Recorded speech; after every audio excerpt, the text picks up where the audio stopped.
Hey guys, today we're watching something strange and kind of magical unfold on a patch of concrete near the community center.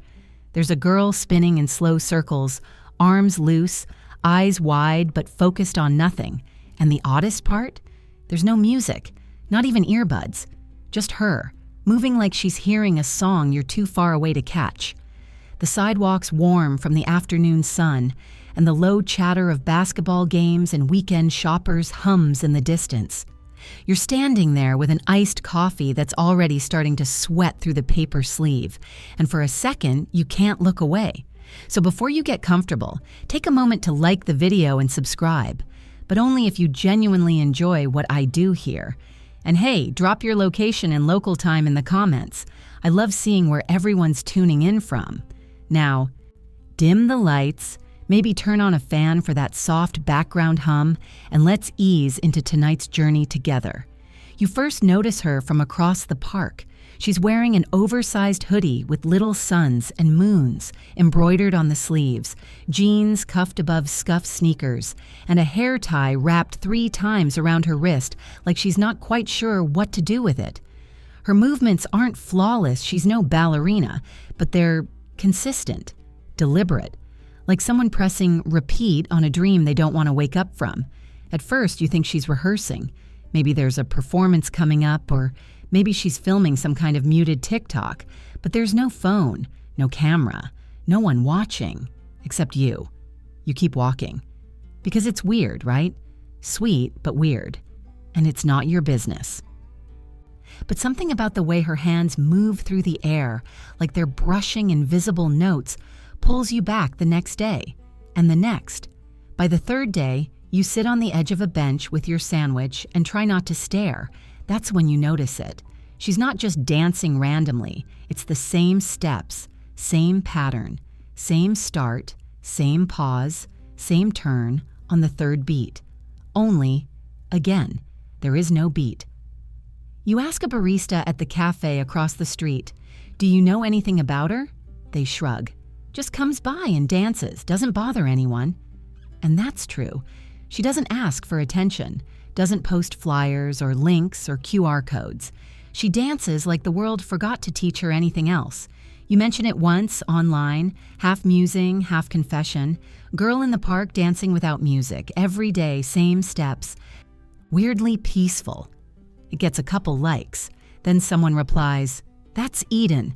She's been doing that for years." Years? You dig, not in a creepy way, just mildly fascinated. Turns out people have noticed. A few blurry clips exist, mostly old, mostly captioned with variations of "Yikes. This is haunting," or "real-life NPC glitch." Then one tweet goes viral, not yours. Someone else posts a side-by-side, Eden dancing on one side and a dog just vibing to silence on the other. The caption? When you're on your own wavelength and society can't touch you. It's funny, but also kind of lovely. Within hours, the thread spirals. One person writes a haiku, another does a sketch. Someone makes a soft lo-fi remix and overlays it on a silent video of her twirling under falling leaves. And yet, nobody really knows her, just guesses. Maybe she's deaf. Maybe it's performance art. Maybe she's mentally ill and no one's helping. Your stomach knots at that last one, because somewhere along the way, the girl who danced without music stopped being a person and became a symbol, a meme, a movement, a metaphor. You go back that Saturday, sit with your iced tea and watch her dance, and this time, instead of keeping your distance, you walk up after she finishes. You ask, softly, "Is it okay if I ask what you're listening to?" She looks at you, really looks, then says with zero hesitation, "Nothing." You blink. "Nothing?" She shrugs.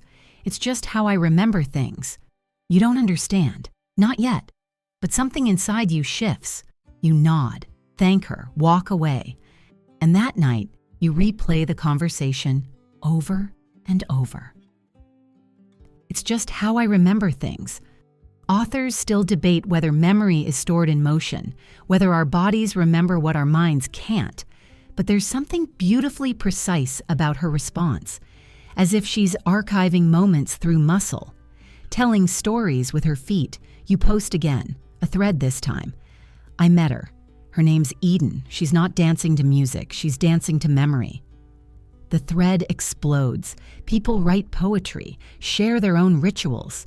I light the same candle every time I miss my mom. I make my grandma's tea recipe when I'm anxious. I hum the same song I used to fall asleep to when I was 5. One person replies, "So you're telling me we're all just silently dancing in our own way?" Yeah, maybe we are. You notice it more after that, how the world has its own quiet choreography.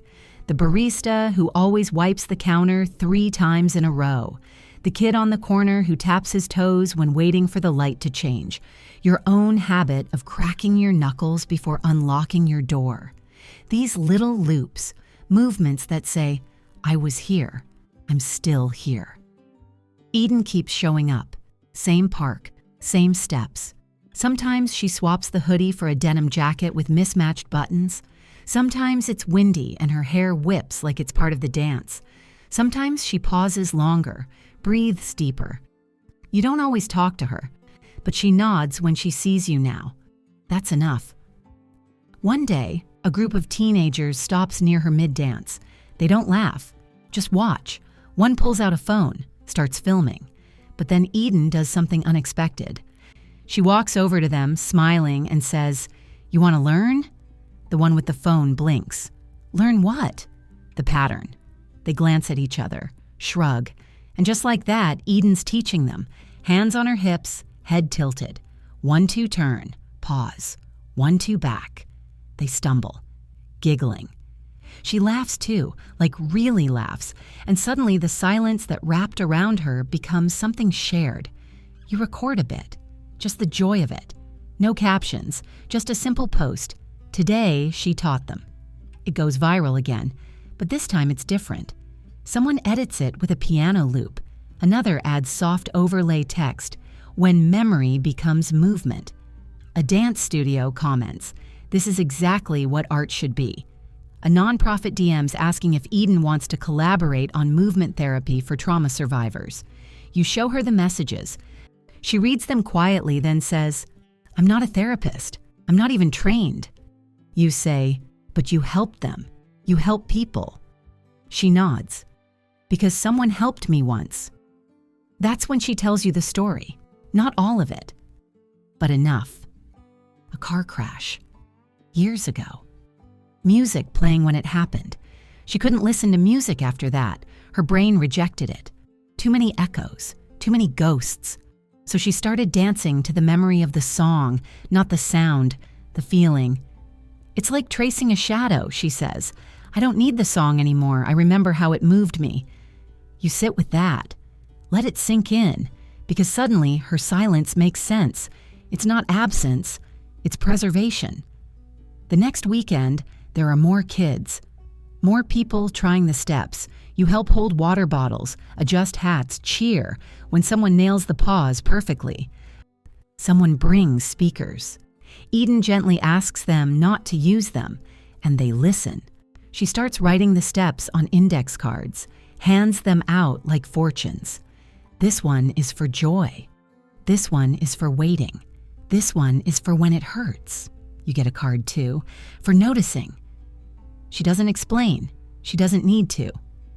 That week, a teacher posts a photo of her class doing Eden's dance for mindfulness.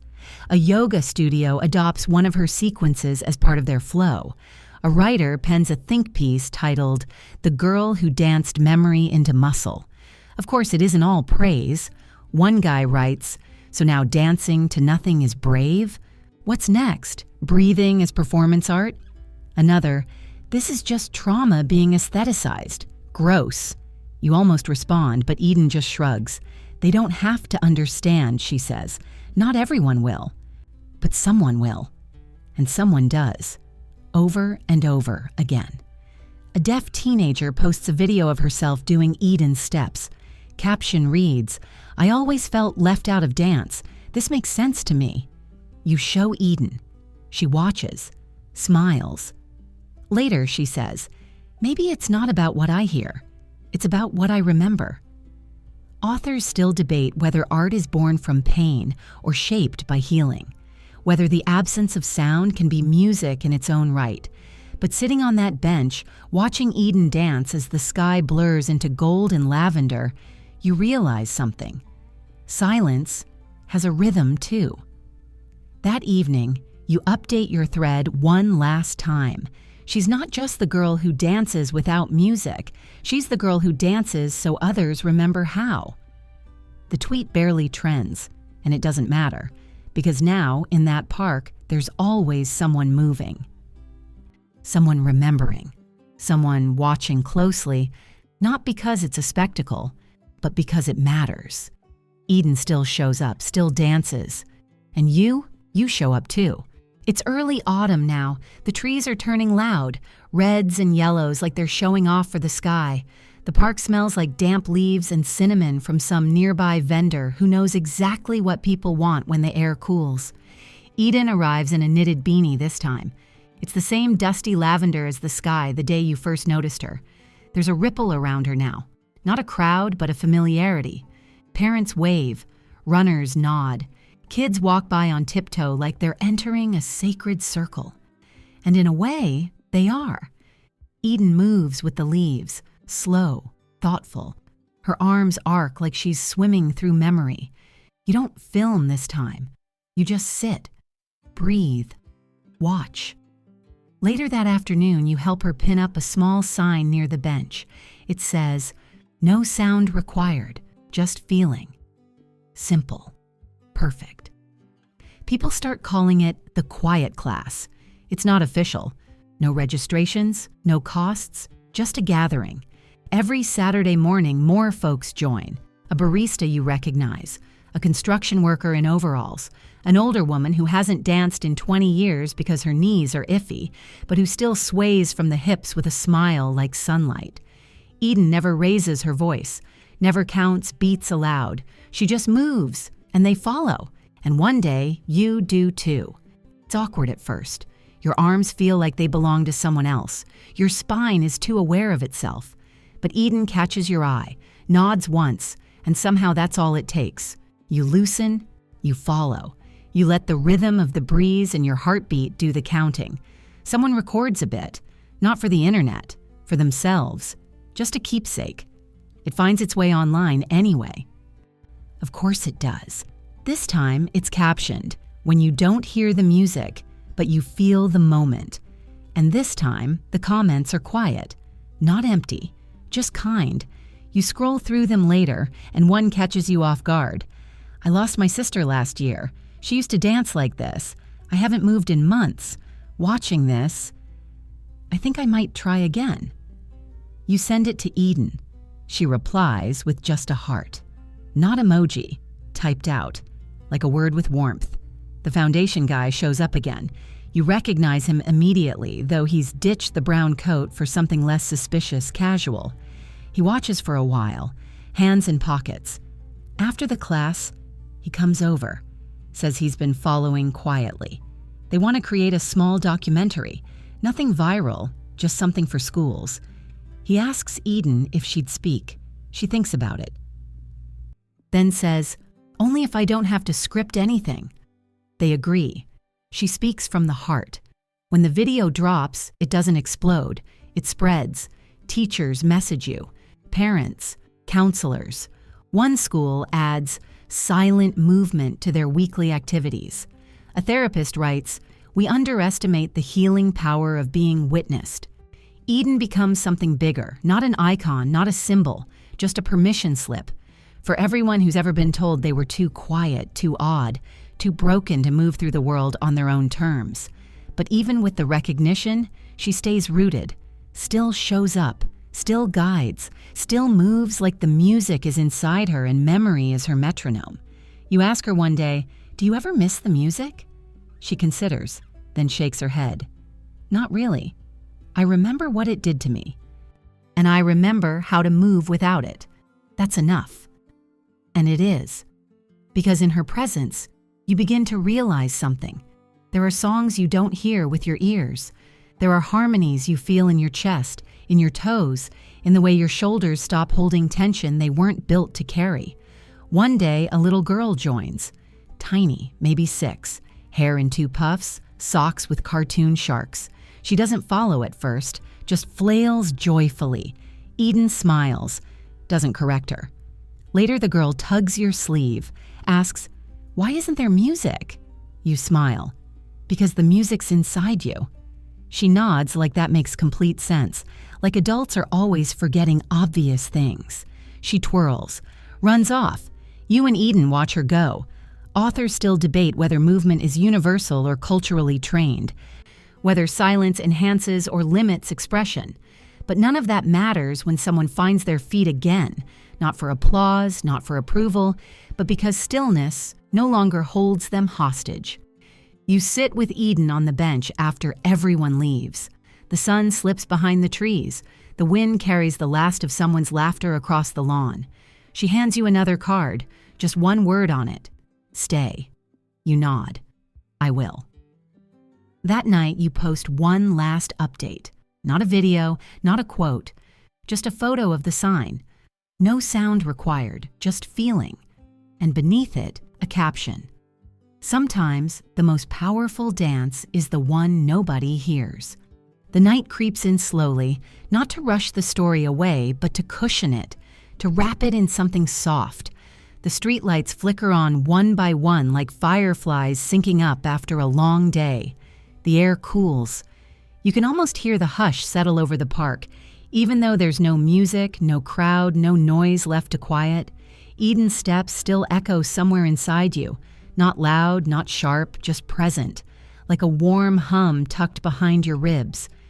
You think about the silence, not as absence, but as invitation. A space where people find rhythm without instruction, where memory becomes melody, where grief gets turned into grace. In a world obsessed with volume, with trends, with the next big moment, there's something rebellious, sacred even, about choosing to move gently, to move inward, to trust that someone will watch closely enough to understand. So as your eyes grow heavier and your breath slows, remember this. Not every story needs sound. Not every hero wears headphones. Sometimes, the ones who shift us most are the ones who simply move, and let us move with them. Let that be enough for tonight. Let the noise fall away. Let yourself rest. You showed up. You noticed. You stayed. Now exhale. Let the rhythm carry you into sleep. And that's exactly what Eden taught us. Not to wait for sound to move, but to feel it where it truly lives. If this story warmed your heart, surprised you, or made you think about the invisible rhythms you carry, like this video, share how it made you feel in the comments and hit subscribe so others can join this community that embraces stories with depth and meaning. Tag someone who needs to be reminded that healing can happen in silence, and that watching closely sometimes changes how we live, because art isn't just what you hear, it's what you feel with your whole being.